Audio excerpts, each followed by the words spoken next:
Estamos nuevamente en el Parque Nacional, en la estación de Carabineros y Guías Caninos, con su madre naturaleza, y hoy tenemos un programa muy especial, es más, es un programa doble, porque queremos darle la voz a los raizales del archipiélago de San Andrés, Providencia y Santa Catalina.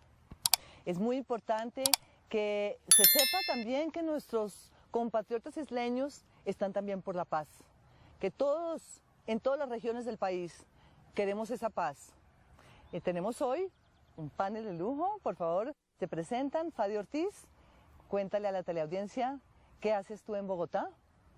Muchas gracias, Margarita, por esta invitación y a toda la teleaudiencia de Canal Capital por tener en cuenta al pueblo raizal del archipiélago San Andrés, Providencia y Santa Catalina. En Bogotá me desempeño como abogado, asesor de la organización raizal fuera del archipiélago de San Andrés, Providencia y Santa Catalina, ORFA, y desde allí venimos adelantando varias actividades de integración y de defensa de los derechos culturales del pueblo raizal en la ciudad capital. Muchas gracias. Catalina. Muchas gracias, Margarita. Pues yo he tenido la suerte de conocer a la comunidad raizal hace mucho tiempo, he tenido la suerte de vivir en Providencia, en San Andrés, y desde hace mucho tiempo apoyarlos en su causa. Hice mi tesis de maestría en la Universidad de los Andes sobre el proceso de colombianización en el archipiélago y tuve la suerte en Francia de poder defender la propuesta de reserva de biosfera en la UNESCO.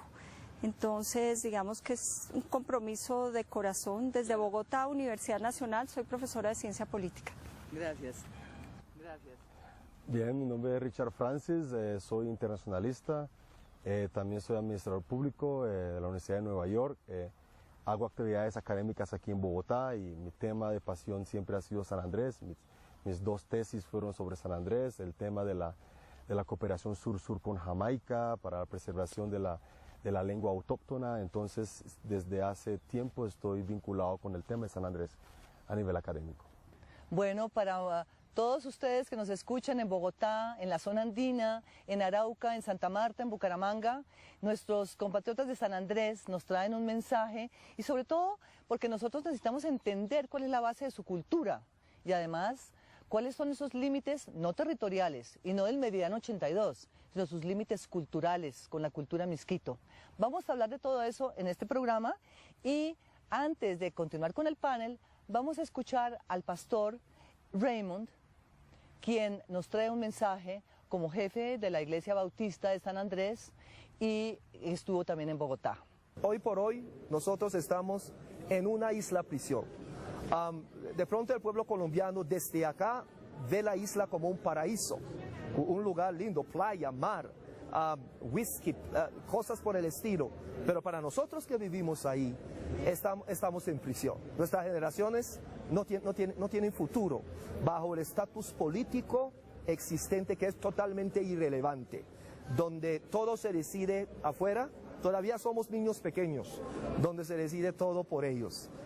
Entonces, libres, nosotros no somos libres, porque no importa cómo uno está en una prisión, la prisión puede tener muros de oro, puede tener cosas de cristal o de diamante, mientras que uno está en prisión y no decide sobre su vida, sobre su futuro, uno no es libre. Y eso es la realidad de lo que estamos pasando ahora en San Andrés, Providencia y Santa Catalina. Precisamente lo que pasó en La Haya es un resultado de que la verdad no somos libres.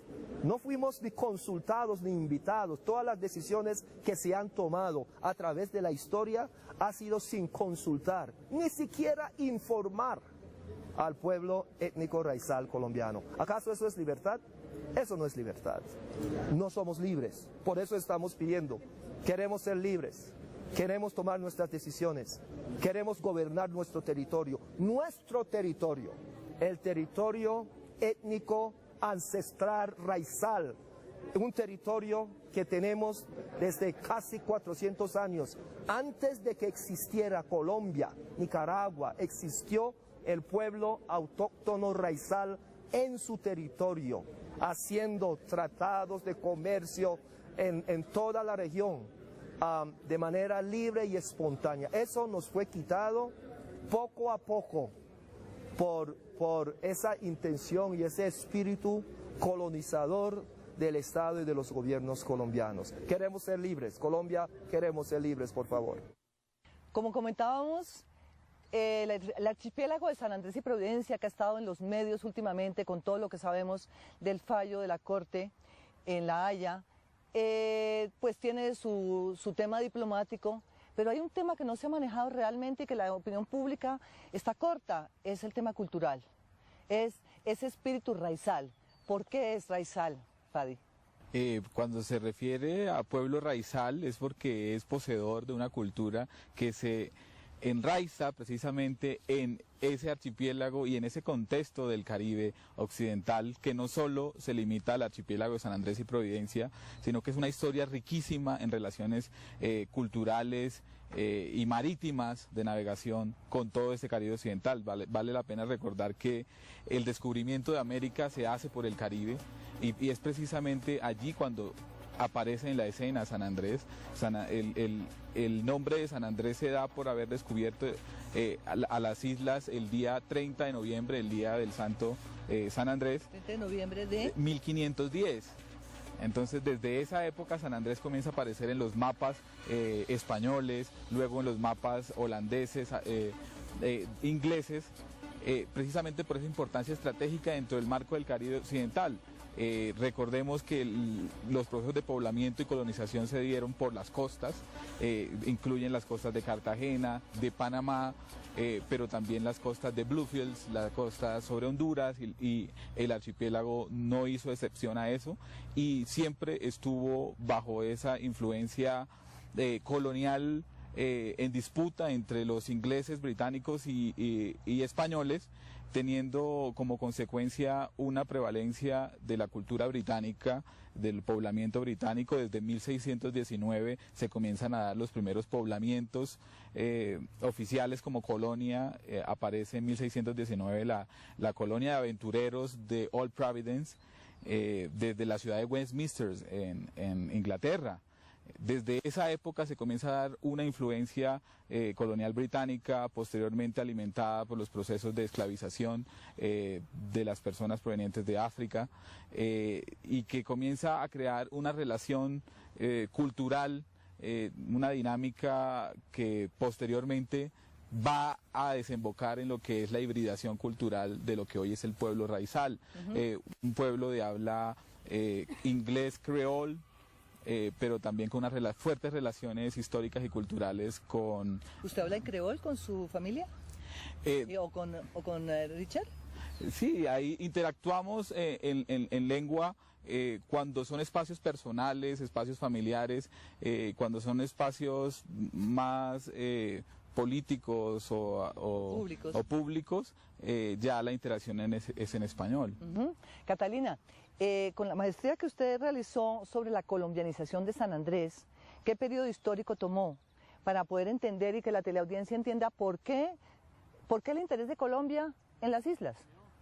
Pues yo pienso, por una parte, que hay un proyecto nacional que se instala en las islas, sobre todo como una estrategia específica de alguna manera romper y no entender ese contexto cultural del que hablaba Fadi y delimitar las fronteras de la nacional, lo que implica importar a San Andrés el idioma español, la religión católica y también las instituciones públicas, de tal manera que el Estado desde el centro, desde Bogotá, maneje a larga distancia toda la situación del archipiélago, pero también allí hay un modelo de desarrollo, hay un pensamiento, y en San Andrés en el año 53, poco yo retomo esa parte, es cuando se instala el famoso modelo de desarrollo de Puerto Libre. Estamos en un modelo de Rojas Pinilla, y por eso el aeropuerto de San Andrés se llama Rojas Pinilla, y precisamente lo que se trata es de colombianizar la isla. Se trata de no reconocer esa cultura que hay allí y ni además las relaciones que existen con sus vecinos, sino de convertirla en un enclave. Hay autores que sostienen que es el único país subdesarrollado con un enclave colonial, Colombia. Con esta idea, en vez de articular, integrar, respetar, reconocer y articular, más bien de imponer, y a esa cultura heredada caribe, que es muy distinta a la andina, llegar con un modelo de desarrollo, entre comillas, productivista, que buscaba convertir esa isla como en el lugar donde pudieran ingresar a través de Puerto Libre todos los artículos que por el modelo de sustitución y proteccionista que existía en ese momento no podían ingresar del exterior hacia la ciudad, y también con un manejo fiscal muy permisivo, que permitía que esa isla viviera justamente de ese comercio internacional que llegaba a esa isla hacia el interior. Bueno, pero mientras todo eso se sucede en la relación con Bogotá, digamos, lugar de poder y de decisiones centralizado, y las islas, ¿qué pasa entonces, Richard, usted que es internacionalista? En ese momento, los mismos raizales, ¿qué relaciones tenían con el Caribe? ¿Cómo se daban esas relaciones sin pedirle permiso a Bogotá? Porque ustedes finalmente estaban en el contexto caribeño occidental con islas como Jamaica, en la costa Misquito, Nicaragua. ¿Cómo se dan esas relaciones en esta misma época de la colombianización? Las relaciones son muy intensas. Hay personas que nacen en Jamaica, hay líderes políticos que inclusive fueron representantes de San Andrés en Bogotá, pero su lugar de nacimiento fue Kingston, como el doctor Corpus, se me escapa el nombre, hay mucho comercio con la costa de Misquitos, está con Bluefields, está Puerto Limón. Hay mucho tráfico, o no tráfico, sino desplazamiento de familias de Gran Caimán. Y hay un escenario que genera lo que yo podría comentar como hay una nación que se crea, pero que se distribuye entre varios estados, ¿cierto? Entonces está, para utilizar el término que la Constitución Nacional reconoce, raizal, porque pues en otros sitios tiene otro nombre, por ejemplo, esta nación del que te estoy hablando en la costa atlántica de Nicaragua, lo llaman los creoles, ¿sí? O sea, ese grupo de personas que en nuestro caso son los raizales, estamos distribuidos en Bluefields, en Nicaragua, en Corn Island, Nicaragua, Little Island, Nicaragua, San Andrés, Providencia, Santa Catalina, Colombia, Puerto Limón, Costa Rica, Bocas del Toro, Colón en cierta medida, Panamá, ¿cierto? Y bueno, también debido a algunos vínculos familiares muy estrechos con Gran Caimán y Jamaica. Entonces, si podemos trazar un lápiz, ahí podemos hacer una especie de semicírculo en donde así al estilo del Medio Oriente, con los kurdos que están separados en Irak y Turquía, etc. La nación raizal está separada en estos países que acabo de decir.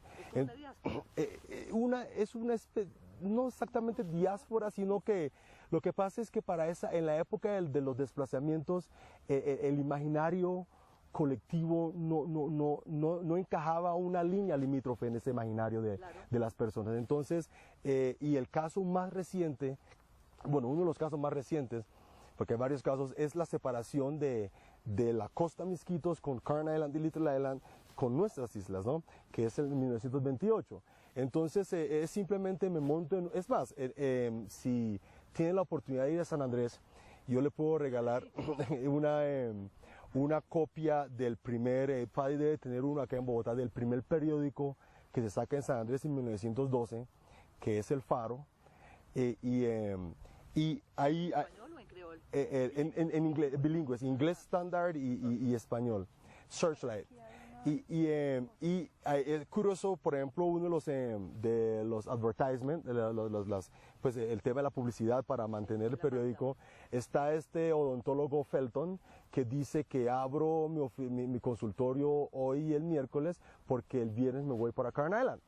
¿Sí? Entonces, como decir, abro mi consultorio hoy y mañana porque el viernes me voy para Chía, ¿sí? O sea, no había, entonces, yo no diría tanto diáspora como tal, aunque encaja dentro de las definiciones de diáspora, sino simplemente era un desplazamiento libre, que natural, que un grupo humano hace en el territorio que concibe de él, su hogar.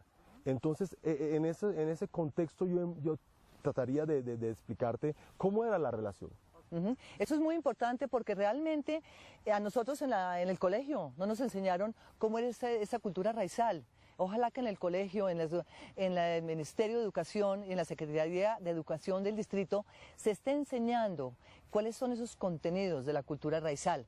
Antes de ir a una pausa, sería importante, Fadi, que entendiéramos además, y lo vamos a retomar después de la pausa, cómo se siente ese antepasado inglés y ese antepasado africano en un contexto caribeño. Porque finalmente es así como los podemos nosotros andinos entenderlos a ustedes con esas raíces de distintas partes del mundo. Vamos a una pausa y ya volvemos con el archipiélago de San Andrés, Providencia y Santa Catalina y sus cayos y su relación con el Caribe occidental.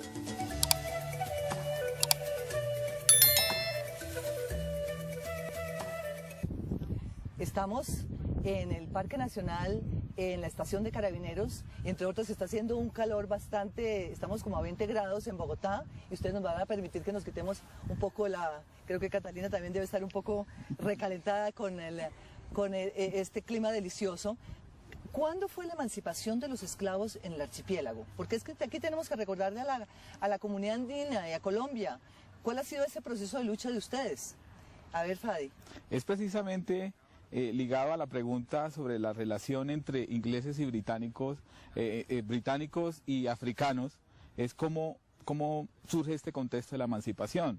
Hay que aclarar inicialmente que la colonización se hace basada en el modelo esclavista de producción en las islas, de plantación de pequeña escala, pero solo hasta 1834, mucho antes que se diera la abolición de la esclavitud en Colombia, precisamente por ese link con Gran Bretaña, por obligación del reino, se convoca a todas las colonias británicas a abolir la esclavitud. O sea que les convino a ustedes ser colonia británica para realmente ser pioneros en América Latina en la abolición de la esclavitud. Claro, lógicamente. Entonces es precisamente en 1834 cuando el reverendo Philip Bigman Livingstone, el primer pastor de la Iglesia Bautista, el fundador de la Iglesia Bautista, que aún persiste en el archipiélago, por orden expresa de su madre, que había vivido en Providencia desde Jamaica,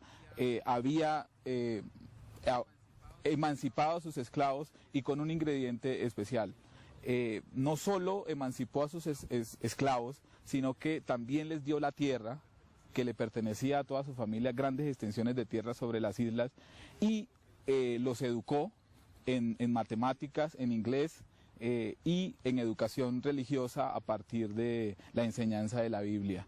Entonces, es ese momento histórico de la emancipación en que se comienza a dar esa fusión e hibridación cultural entre ingleses y africanos, tanto comenzando por el mismo pastor Philip Bigman Livingstone, que va a tener, con la muerte de su primera esposa británica, luego se va a casar con una nativa, Miss Josephine Pommier, y va a tener un hijo que es el que va a seguir las riendas de la Iglesia Bautista, Bracals Livingstone, el que va a seguir esas riendas de la Iglesia Bautista, y la generación de pastores de allí en adelante va a provenir de ese.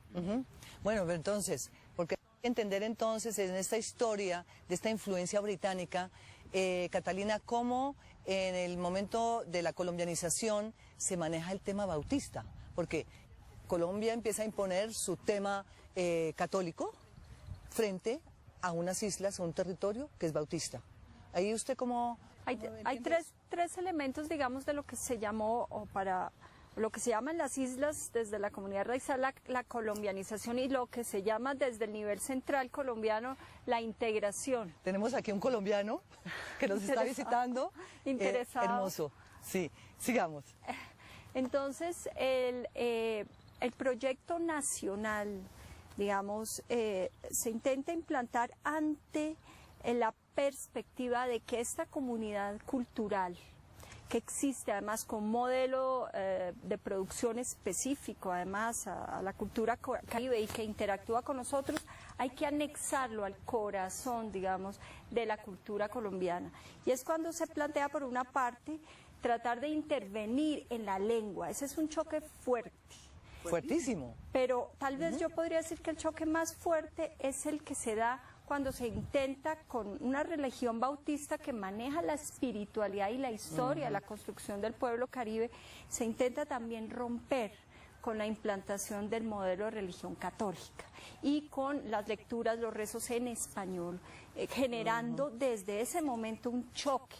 En lugar de plantear una articulación, una posibilidad que haya diversidad de cultos, etcétera, lo que se hace es que se impone. Y esto implica el tercer elemento, la educación. Que la educación sea en español, lo que va a generar impuesta con los programas, además para un país pensado desde la zona andina y no Caribe, y eso implica que entonces ya rompen a los niños cuando los obligan a que en su casa, digamos, hablan su creol, pero van al colegio y tienen que hablar en español, a leer libros en español, a leer, a escribir en español. ¿Pero es una educación bilingüe o es una educación que se obliga a hacer en español? Es en español, y justamente incluso hoy el gobierno, cuando plantea la política de segunda lengua, la política de bilingüismo que llega a las islas, también plantea esa mirada del español como lengua fundamental, lengua materna, y de pronto el inglés, pero un inglés no el caribeño, no el creol, otro inglés como segunda lengua, desconociendo completamente que esta lengua hace parte de la cultura, y la religión bautista es fundamental en los valores espirituales de la comunidad. La educación ha sido ancestralmente manejada en las islas por los pastores, y el hecho de que venga, digamos, un sistema de educación distinto que se instala, es una imposición, claro, es una nueva forma de colonización, su estructura cultural. Sí. Bueno, Richard, en ese sentido, las otras islas del Caribe también sufren ese mismo proceso del cual comenta Catalina. O sea, estamos entendiendo que cada país tira para su lado, Colombia tira para su lado, Nicaragua también, Costa Rica, imponiendo también otra religión y otra lengua. ¿Se desmembra esa comunidad raizal como usted lo estaba explicando anteriormente? Curiosamente, el mismo problema que acabo de describir Catalina es lo que uno ve, escucha, percibe a través de investigaciones académicas, lo que pasa con los creoles en la costa atlántica nicaragüense, también en Puerto Limón, que tuve la oportunidad de hablar con una profesora, y es como, y guardando las proporciones geográficas, si vemos la capital de estos tres países, de Nicaragua, Costa Rica y Colombia, son capitales, Bogotá es andino, no están los Andes en Centroamérica, pero sí están en las montañas. Hay una orientación geográfica diferente, claro. El grado de desarrollo es más impulsado hacia el Pacífico que al Atlántico.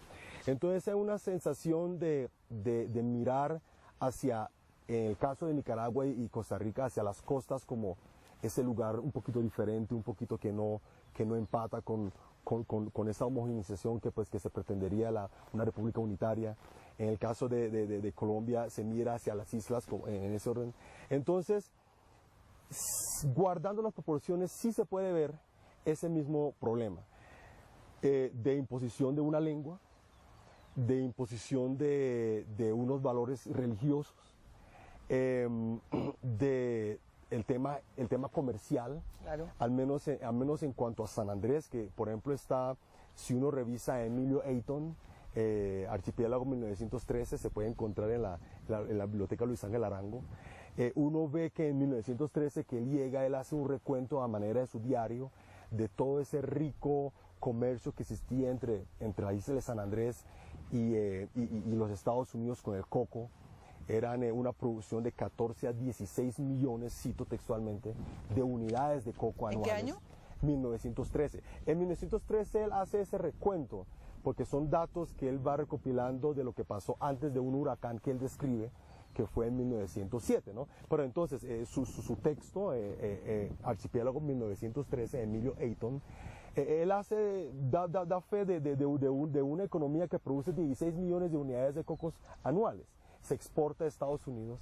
Y entonces hago eso para insistir que el rompimiento no es solamente a nivel de la lengua, de la religión, cultural, sino también comercial. Claro. Entonces, Y eso desconozco hasta qué medida también sucede ese rompimiento comercial en esos otros países, pero respondiendo textualmente a su pregunta, también se ve ese tratar de modificar esa cosmogonía, esa forma de ver, esos valores culturales, religiosos y esa lengua. Sí, Fadi. Es precisamente, Margarita, es que en ese contexto que se escribe Emilio Ayton, que también se da un fenómeno que es muy conocido en el archipiélago, el fenómeno de 1912,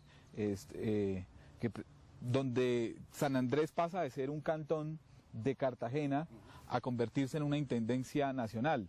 Y es importante contextualizar por qué se dio eso. Precisamente el auge comercial del archipiélago por la exportación del coco había llevado al archipiélago a tener el mayor ingreso per cápita del estado de Bolívar y también e incluso el nacional. La autosuficiencia o la sostenibilidad del archipiélago en ese momento histórico era absolutamente rampante. En ese sentido es que surge un liderazgo por parte de Francis Newall, que era el representante de las islas ante la Asamblea del Departamento de Bolívar, del Estado de Bolívar, por acabar con ese link que existía con Cartagena, que era en donde se le exigía a San Andrés impuestos que no eran cobrados en el continente. En Cartagena no se cobraba impuestos por la exportación de coco, pero para San Andrés sí. Entonces, es ahí cuando surgen ideales de autonomía del archipiélago y de separación del Estado de Bolívar, y es en 1912 es cuando se da esa separación. Y yo quería ligar el tema con el resto de Centroamérica, porque esos distanciamientos que hay con la lengua, con la cultura, con esas relaciones culturales naturales y relaciones comerciales naturales con el resto del Caribe, lo que desembocó que Guatemala también tenía territorios en el Caribe y Honduras hicieran que Belice se independizara de Guatemala, esa porción del continente, y de que en Nicaragua la porción de la costa de los Misquitos fuera declarada por la Constitución de Nicaragua como regiones autónomas. Eso hace que el modelo de autonomía sobre los territorios, autonomía cultural, lingüística y comercial, hacen que se dé un mejor desarrollo de la cultura de los pueblos en vez de estar sometidos a...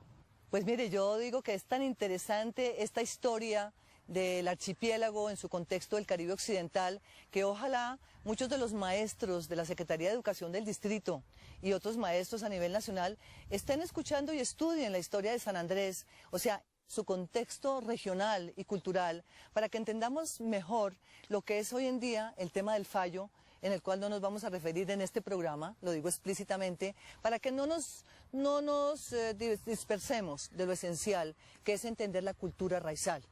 Porque este programa justamente se trata de dar esa voz a los raizales, que poca voz se les dio durante la negociación y durante muchos años, precisamente estaba esto en reserva del sumario. Y yo quisiera saber además, ustedes cómo perciben desde allá el hecho de que se enteran del fallo pero no fueron consultados. O sea, ¿en qué momento realmente hubo un proceso de información sobre lo que se estaba negociando de su territorio? Precisamente esas eran las denuncias que siempre el pueblo raizal y el movimiento raizal del archipiélago puso a consideración del Estado colombiano. Siempre se insistió en que se estaba violando el derecho de los pueblos étnicos y tribales a la consulta previa sobre el territorio ancestral. Habíamos visto que en un inicio se violó el principio de la territorialidad, la unidad territorial del pueblo raizal que constituía tanto la costa de Nicaragua, la costa misquitia y el archipiélago. En 1928 fue rota esa relación, fue separada esa relación y posteriormente en el 1928 al separar ese territorio entre dos estados. Entonces lo vemos nuevamente. En 1986 también se fraccionó el territorio con el tratado que se hizo con Honduras. Colombia cedió a Honduras el Cayo, el Rosalinda, y el pueblo raizal puso una acción de tutela organizado, el movimiento SOS en su tiempo, por la violación del derecho a la consulta sobre un tratado internacional que violaba el territorio ancestral, y lo que respondió la Corte Constitucional fue que sobre asuntos de relaciones internacionales y sobre asuntos de limítrofes se reservaba por soberanía nacional, se reservaba esa competencia solo al presidente y sus ministros delegatarios. Entonces volvemos con este diferendo limítrofe con Nicaragua a ser invisibilizados y a no ser tenidos en cuenta dentro de este proceso. Bueno, es importante que muchos de ustedes que estaban en la zona andina, en el continente, antes de ir a una pausa, un momento, Richard, para complementar eso. Mi preocupación, o sea, me preocupa de sobremanera el comportamiento de la Corte Internacional de Justicia, porque como internacionalista no puedo evitar pensar cuáles fueron los motivos de crear la Corte Internacional de Justicia, que como heredera de la Corte Internacional Permanente de Justicia de la década de los 20, para simplificarlo, y en la década de los 40 nace, para simplificarlo, la Corte Internacional como una transformación. La esencia básica era evitar que los países resolvieran en el terreno de batalla problemas, pero al frente de un juez, en otro terreno. Pero si la Corte Internacional de Justicia va a generar un fallo que abre la puerta a futuros incidentes entre países, incidentes en términos humanitarios, como es el caso de haber dejado al otro lado de la línea limítrofe que trazó los bancos pesqueros de unas islas que quedan, unas islas oceánicas.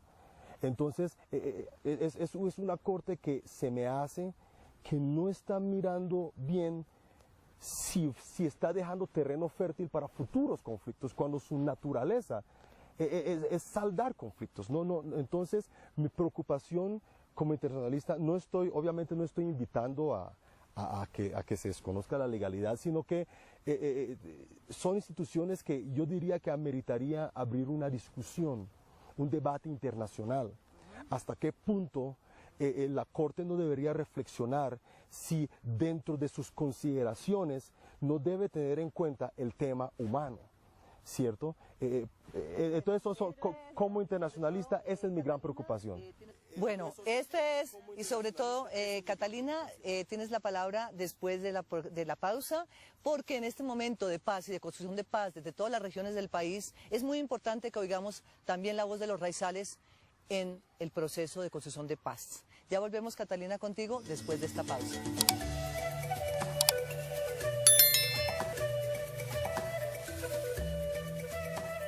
Bueno, continuamos comentando todo el tema que nos apasiona y que está en el corazón de todos nosotros sobre lo que está pasando en el archipiélago de San Andrés, Providencia y Santa Catalina. Catalina Toro, estábamos comentando anteriormente precisamente sobre cómo se está dando esta relación de los raizales con la región. Sería muy interesante usted, con su trabajo que hizo de la colombianización, ¿cómo lo ve?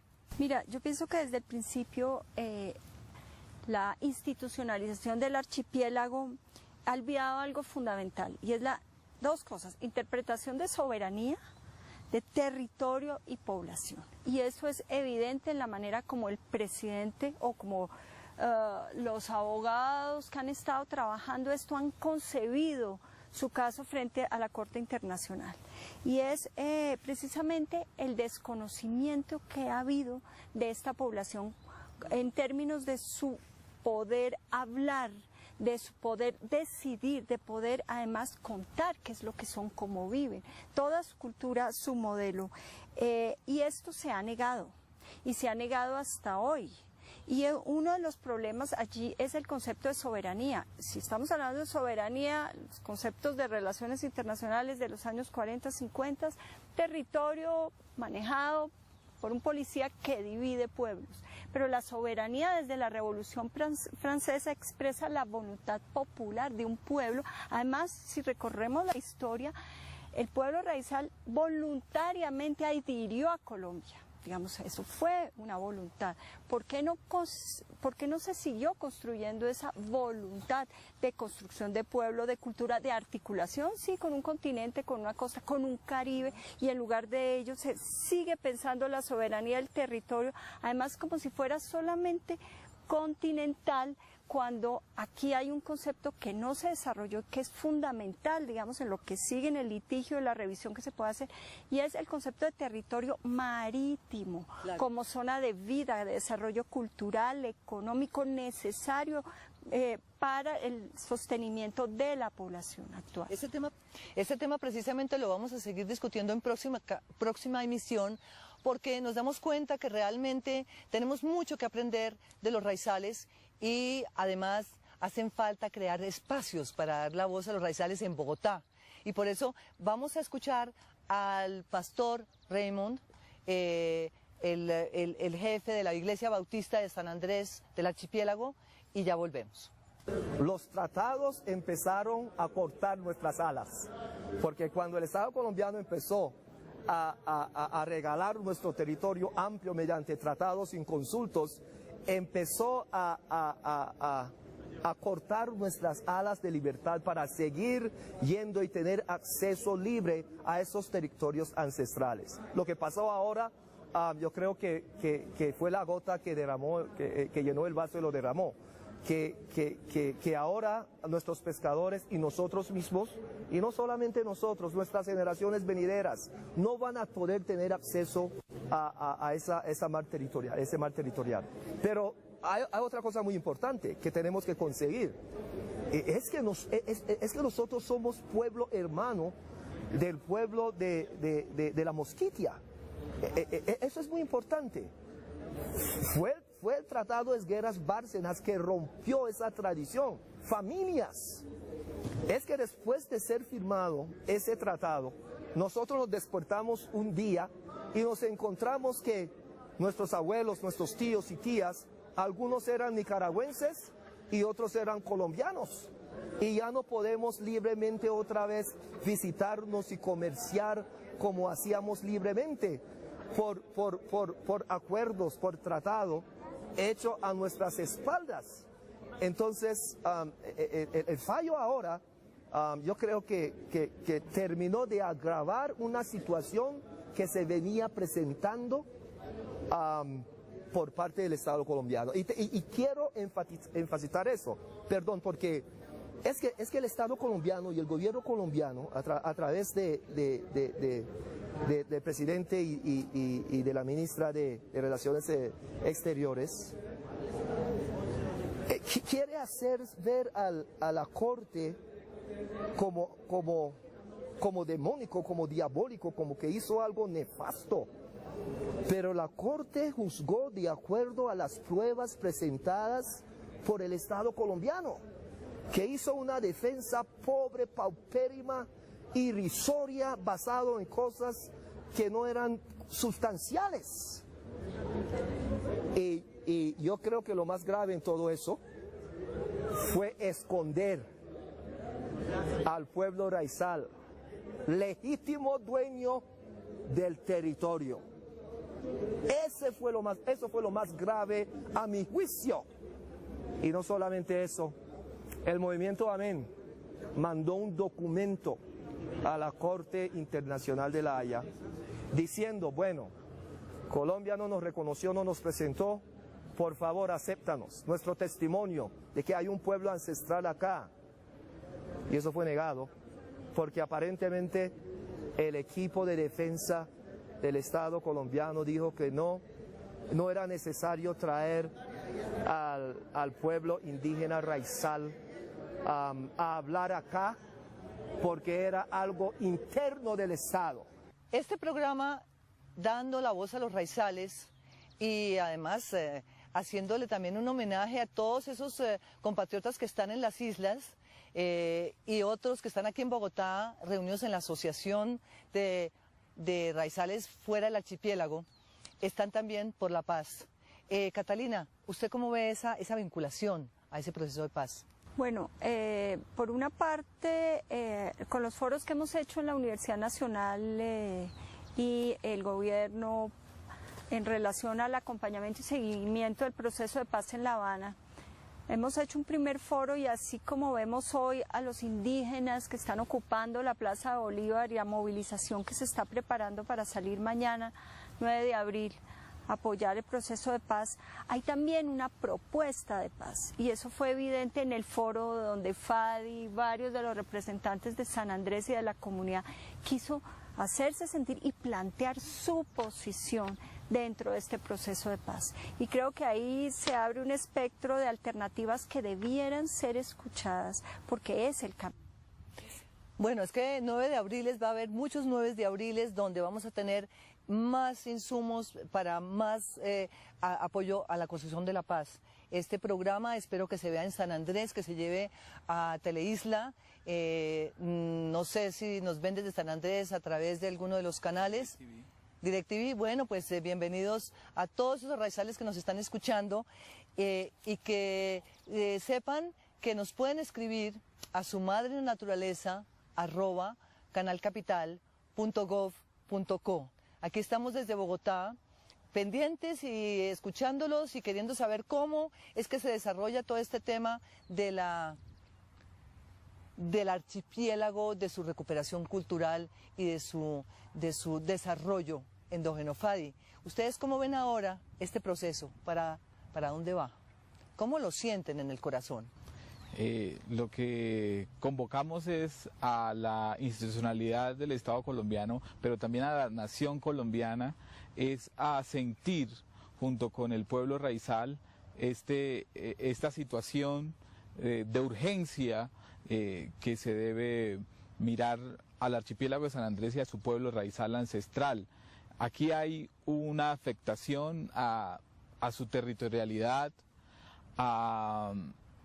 al acceso a los recursos naturales y pesqueros que fundamentan la soberanía alimentaria del pueblo raizal, pero también fomentan el desarrollo económico, el desarrollo cultural y político del archipiélago, porque si no tenemos territorio, si no tenemos dónde desarrollarnos como cultura, tarde que temprano vamos a desaparecer. Entonces el llamado es a que se solidaricen con el pueblo raizal y a su lucha por la defensa de sus derechos ancestrales, culturales, ambientales y políticos.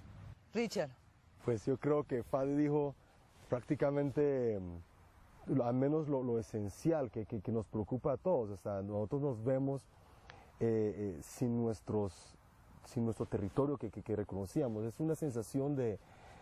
a veces yo me pongo a pensar cómo se sentirían los campesinos o los ganaderos de Córdoba si algún día le dijeran, bueno, sus extensas sabanas ya pertenecen a Panamá con ganado y todo. Y sí, o sea, es una sensación que al plantearlo de esa manera y cualquier otros campesinos de otras partes del país identifiquen sus productos, el café en la zona paisa, la ganadería, etcétera.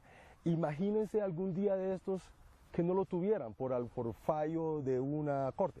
Entonces esa es es un dolor inmenso que sentimos y hay que encontrar una solución, porque como insistí minutos atrás, es un asunto humanitario.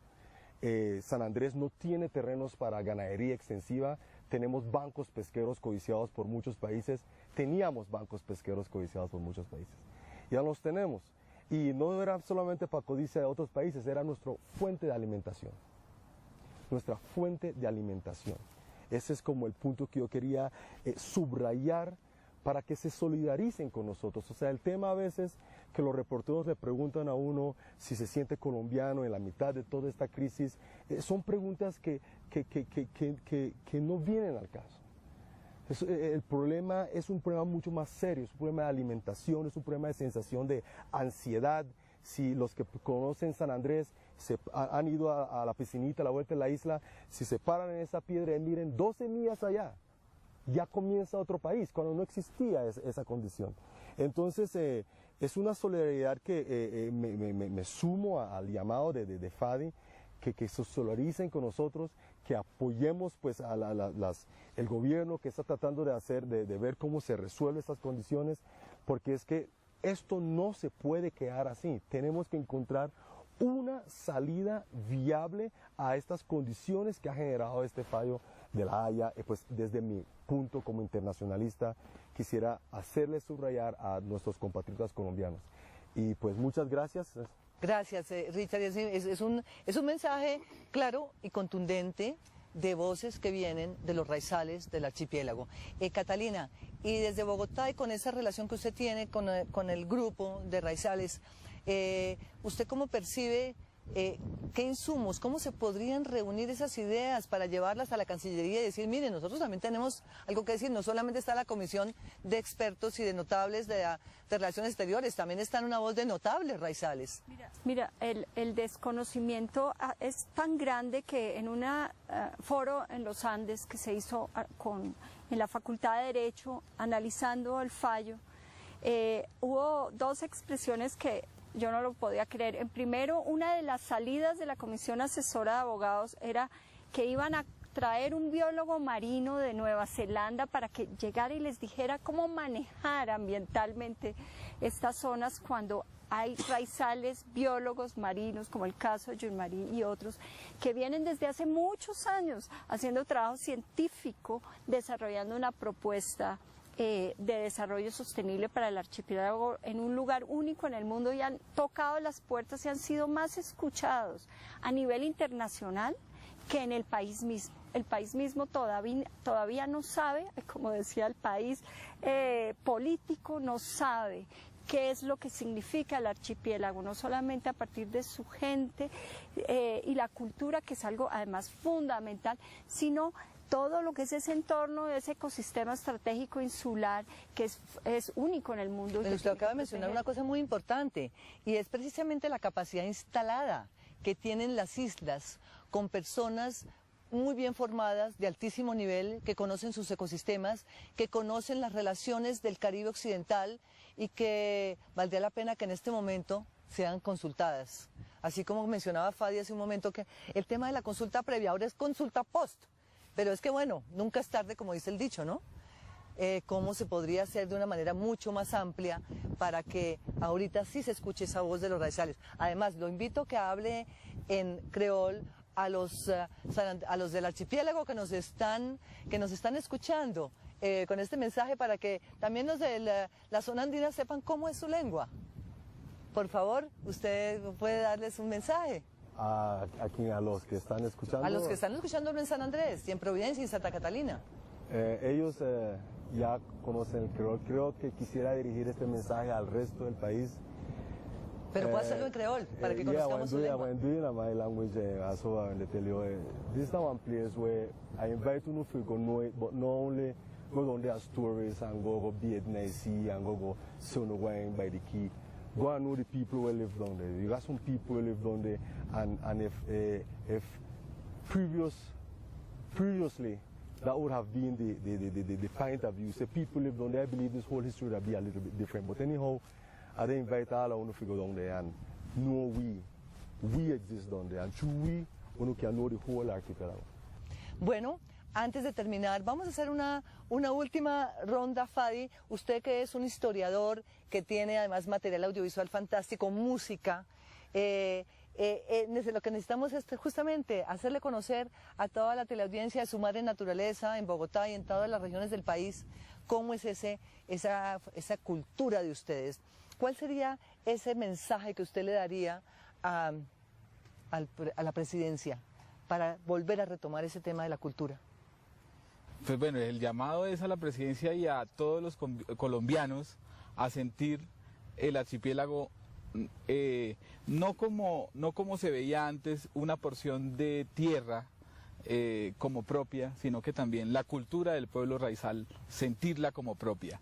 Y en ese sentido va toda esa riqueza lingüística y musical del archipiélago. De tradición oral. De recolección de aguas lluvias. Toda esa arquitectura. Bueno, nos pasaríamos aquí sí, qué maravilla. Un día mostrando cada uno de los aspectos del pueblo raizal. y la música, y a escuchar nuestra música tradicional, a sentirla como propia, a bailarlas en las fiestas, porque el calipso, el mentó, el reggae, el chatiz, la polca, la mazurca, todo también, eso hace parte también de la nación colombiana. Bueno, fíjense en ustedes este mensaje tan bello, tan hermoso, de respeto y de solidaridad. Vamos a seguir hablando de San Andrés, Providencia y Santa Catalina. Así que llegamos al final de esta emisión y esperen nuevamente más sobre el tema. Hasta pronto.